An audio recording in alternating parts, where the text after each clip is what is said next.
भारत, अनेकता में एकता की पहचान। भारत, इस शब्द के लिए किसी भी पहचान की आवश्यकता नहीं। यह अपने आप में परिपूर्ण है। विविधता यहाँ का श्रृंगार और कृषि यहाँ की सुंदरता। विज्ञान में नई खोज की लहरें, विज्ञान में विश्वगुरु बनने की क्षमता। और क्या कहूँ, जो भी कहता हूँ थोड़ा लगता है।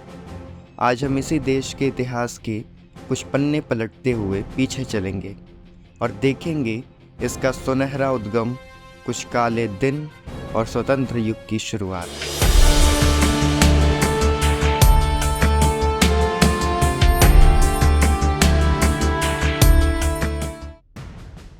क्षेत्रफल के अनुसार दुनिया का 7वां सबसे बड़ा देश, जिसके उत्तर दिशा में गर्व से सीना चौड़ा करके हिमालय खड़ा है और पूर्व दिशा में बंगाल की खाड़ी, पश्चिम में अरब सागर और दक्षिण में हिंद महासागर अपने लहरों से चंचलता को दिखाते हुए सुरक्षा की एक रेखा भी बनाता है। भारत सामाजिक, आर्थिक और सांस्कृतिक विकास के विस्तार की एक सतत प्रक्रिया। भारत के इतिहास की शुरुआत सिंधु घाटी सभ्यता के जन्म और आर्यों के आगमन से आरंभ हुआ। इसको 2 भागों में बांटा गया, पहला पूर्व वैदिक और वैदिक युग। इतिहासकारों की मान्यता ऐसी है कि वैदिक काल में ही हिंदू धर्म का उदय हुआ। 5वीं शताब्दी में अशोक के नेतृत्व में इस देश ने अखंड भारत का एक सपना देखा, जिसने देश को सशक्त बनाने के लिए एक मजबूत कदम लेकर आगे बढ़ाया।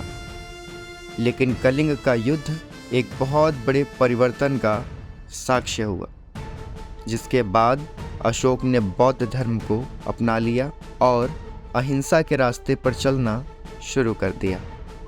और इसी कारण बौद्ध धर्म एशिया के कई हिस्सों में फैलता चला गया। 8वीं शताब्दी में इस्लाम पहली बार भारत आया और 11वीं शताब्दी आते आते एक नए राजनीतिक शक्ति के रूप में भारत में अपनी पकड़ बना ली। इसके परिणाम स्वरूप दिल्ली में सल्तनत का गठन, जो अंततः मुगल साम्राज्य में परिवर्तित हो गया, जिसके बाद भारत में एक बार फिर राजनीतिक गठन की शुरुआत हुई। और यह ख्वाब बहुत दिनों तक पूरे नहीं हो पाए, क्योंकि 17वीं शताब्दी में यूरोपियन भारत आना शुरू हो गए थे और यहीं पर मुगल साम्राज्य के समापन का आरंभ हो गया। शुरुआत हुई व्यापार से और धीरे धीरे अंग्रेज भारत की सत्ता को अपने अधीनस्थ करते चले गए। अब यहाँ लोगों के ऊपर उनके रवैये का अति होना शुरू हो गया और 1857 से अंग्रेजों के विरुद्ध विद्रोह की शुरुआत हो गई, जिसमें भारत को पूर्ण स्वतंत्रता की मांग उठने लगी।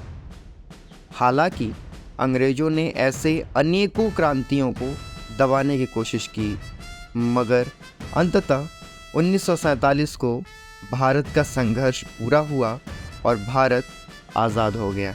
अगला पार्ट हम जल्द लेकर आएंगे और वीडियो की नोटिफिकेशन की जानकारी के लिए कृपया सब्सक्राइब कीजिएगा और नोटिफिकेशन बेल ज़रूर दबाइएगा। वीडियो पसंद आए तो लाइक कीजिएगा, शेयर कीजिएगा, कमेंट कीजिएगा। धन्यवाद।